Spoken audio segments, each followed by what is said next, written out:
महादेव जी एक सभा में गए थे। उस सभा में दक्ष प्रजापति का इंतजार हो रहा था, यानी उनके ससुर जी। दोनों की ज्यादा बनती नहीं है, तब इंतजार कर रहे हैं। अब महादेव जी की आदत थी कि उनको थोड़ा भी खाली समय मिलता वो सीधा श्री राम की भक्ति में लीन हो जाते। तो अब सब इंतजार कर रहे हैं। महादेव जी को लगा कि अब इंतजार करके इधर उधर देखने से अच्छा है, बात करने से अच्छा है भगवान का ध्यान करें। उन्होंने नेत्र,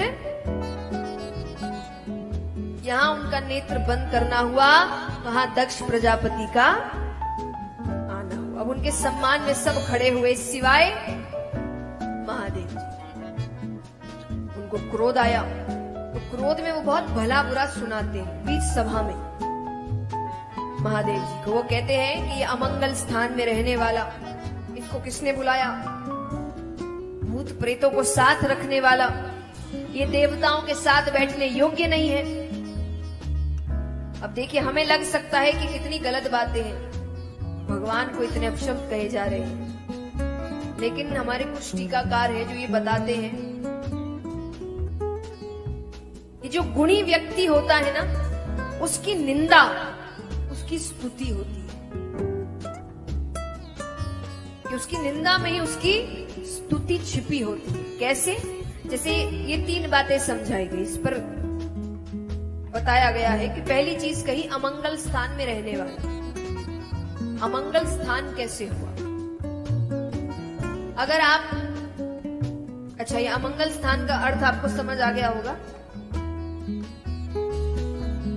अधिकतर महादेव जी का मंदिर जहां होता है वहां पास में ही क्या होता है? शमशान घाट।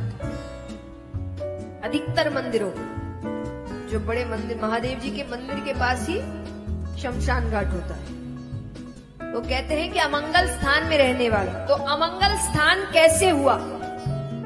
अगर आपको बता दिया जाए कोई स्थान अमंगल है तो आप वहां जाएंगे? कोई भी जाएगा? नहीं जाएगा। उस स्थान में अपने आप को जाने से रोक सकते हो? कोई भी रोक सकता है यहाँ?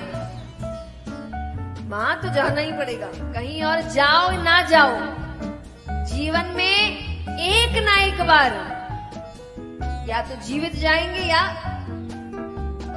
तो वहां तो जाना।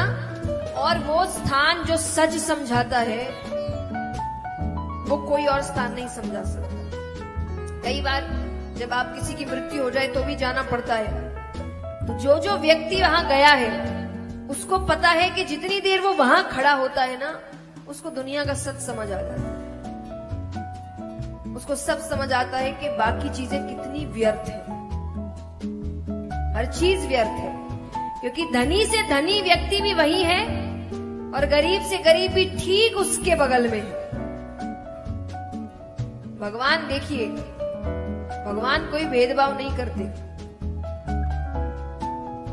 ये जो हम जीवन जी रहे उसी में भेदभाव होता है, बाकी भगवान ने कोई भेदभाव। मृत्यु आती है तो चाहे कोई भी हो वही समान लगता है, जो चाहे धनी को लगे, गरीब को लगे, किसी को भी लगे। तो जब तक व्यक्ति वहां खड़ा होता है उसको समझ आ जाता है कि सत्य क्या है। भले ही वहां से बाहर निकलते ही फिर से संसार अपनी ओर खींच लेती है। तो पहली चीज तो अमंगल स्थान कैसे? वो स्थान जितना सत्य समझाए और कोई स्थान समझा ही नहीं सकता। दूसरा कहा भूत प्रेतों के साथ रहने वाला। तो क्या गलत करते हैं? हमारा तो भला ही करते हैं। अब श्री राम है, मर्यादा पुरुषोत्तम है, 10 बजे उनके पट बंद हो जाते हैं और पट के बाहर होते हैं हनुमान जी महाराज। वो हमें आपको नहीं जाने दे। भूत प्रेतों की क्या बात, वहां तो नहीं जा सकते। श्री कृष्ण मर्यादा पुरुषोत्तम नहीं, लेकिन वो भी राजा है। ज्यादा से ज्यादा 12 बजे तक उनके पट खुले रहेंगे, फिर वो भी बंद हो जाएंगे, वहां भी नहीं जा सकते। 12 बजे बाद तो इनका समय शुरू होता है। तो बचे महादेव जी, तो वो अपने पास आने देते हैं। अब वो भी अगर पट बंद कर लेंगे तो बचे हम और आप। हमारा तो भला ही करते हैं। फिर कहा देवताओं के साथ बैठने योग्य नहीं है। नहीं है, बिल्कुल सही कहा। वो देवताओं के साथ क्यों बैठेंगे? वो देवता है। वो देवों के देव महादेव है, वो उनसे ऊपर बैठेंगे, साथ क्यों बैठेंगे? तो जो गुणी व्यक्ति होता है उसकी निंदा उसकी स्तुति बन जाती है। लेकिन जो भी बहुत भला बुरा कहा, पर महादेव जी ने सती माता को कुछ नहीं बताया। अब यहाँ पर कुछ दिनों बाद दक्ष राजा एक यज्ञ का आयोजन करते हैं, सबको निमंत्रण गया, देवी देवता यक्ष गंधर्व किन्नर सिवाय महादेव जी। अब सती माता देख रही है कि आज आकाश मार्ग में बड़ी चहल पहल है, सब अपनी अपनी सवारियां ले लेके निकल रहे हैं, तैयार होके निकल रहे हैं। माता को लग रहा है ये कहाँ जा रहे हैं? अच्छा, नारद जी को अच्छे से पता है कि न्योता नहीं आया, पर नारद जी आते हैं, माता को देखते हैं। नारद जी ने कहा, अरे माता आप तैयार नहीं हुई, मैंने तो सोचा था आपके साथ ही हो लूंगा। सती माता कहती है, अरे सब कहाँ जा रहे हैं? अरे आपको नहीं पता, आपके पिता ने इतना बड़ा यज्ञ कराया है, आपको नहीं बुलाया? माता ने कहा नहीं। अच्छा, उनको ये भी पता है कि महादेव जी ने उस सभा की बात नहीं बताई थी।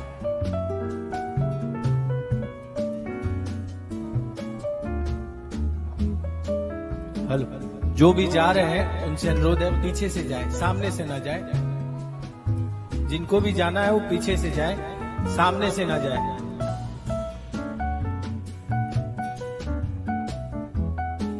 तो यहाँ पर नारद जी जानते थे कि महादेव जी ने सभा की बात नहीं बताई। नारद जी कहते, लगता है दोनों सभा की बात भूले नहीं है अभी तक। माता ने कहा, कौन सी बात? तो नारद जी ने पूरी बात बताई। माता ने कहा, ये तो जग को हंसाने वाली बात है कि ससुर दामाद के भी जैसे झगड़े हो रहे हैं। तो माता कोशिश करती है, अब दोनों के बीच बाताबाती होती है। महादेव जी कहते हैं, निमंत्रण नहीं आया है, मैं नहीं जाऊंगा। माता कहती है, मुझे कैसा निमंत्रण, मैं बेटी हूं घर की। भगवान कहते, आप जाइए, मैंने आपको नहीं रोका। माता चली गई। महादेव जी जानते थे अब ये वापस नहीं आएगी, फिर भी वो नंदी को भेजते हैं पीछे कि तुम साथ रहो। वहां जाती है। जैसे नियम होते हैं कि आप कथा किसी की भी कराइए, कीर्तन किसी का भी, कोई भी भगवान का कराइए, पहली पूजा किसकी होगी? गणेश जी की। ये करना पड़ेगा, ये कोई नहीं बोल सकता कि हम नहीं करेंगे, ये करना पड़ेगा, नियम है। तो वैसे ही जो मंगल कार्य होते हैं उसमें 3 लोगों का स्थान रखा जाता है, ब्रह्मा विष्णु महेश। सभाओं में भी रखा जाता था, भले ही मत बुलाओ, आपका अगर शत्रुता है आप बुलाइए मत, स्थान रखना पड़ेगा। माता जाती है, माता ने देखा ब्रह्मा जी का स्थान रखा है, विष्णु भगवान का स्थान रखा है। वो दोनों आए नहीं थे, लेकिन महादेव जी का स्थान भी नहीं रखा। इतना बड़ा अपमान। माता कुछ कहे इससे पहले दक्ष राजा सामने आते हैं। वो कहते, तुम्हें किसने बुलाया? वो अब शब्द कहने लगते हैं। माता ने कहा, मुझे दुख है कि इस शरीर को आपने पाल पोस कर बड़ा किया है। उसी हवन कुंड में माता ने अपनी आहुति दी। अब यहाँ पर दक्ष राजा के बारे में हम सभी जानते हैं। महादेव जी क्रोधित होते हैं, अपने गण वीरभद्र नामक गण को भेजते हैं। दक्ष राजा के सर धड़ को अलग कर दिया जाता है, पर यज्ञ पूरा करने के लिए उनको बकरे का सर लगाया जाता है। अब यहाँ पर यही सती माता हिमाचल राजा के यहाँ पार्वती माता के रूप में जन्म लेती, बड़ी होती है, विवाह योग्य होती है। नारद जी आते हैं। हिमाचल राजा ने कहा कि बेटी विवाह योग्य हो गई है, कोई अच्छा वर है तो बताइए। नारद जी को तो सब पता था। नारद जी ने कहा, बड़ा अच्छा वर है, नाम है महादेव। आपको अच्छा लगता है, मेरी बेटी खुश रही? अरे बहुत खुश रही। तो उन्होंने कह दिया, रिश्ता पक्का। अब यहाँ पर विष्णु भगवान महादेव जी को मना रहे हैं कि प्रभु अब विवाह कर लेना चाहिए, बहुत समय हो गया। नेत्र बंद कर कर देखते हैं महादेव जी। तो उन्होंने कहा, ये तो सती ही है, मान जाते हैं। आइए, विवाह की तैयारियां हो रही है, जैसे हमारे आपके घर विवाह होता है, बिल्कुल उसी प्रकार पार्वती माता को हल्दी लग रही है, मेहंदी लग रही है। सभी दर्शन करें अपने स्थान पर बैठकर।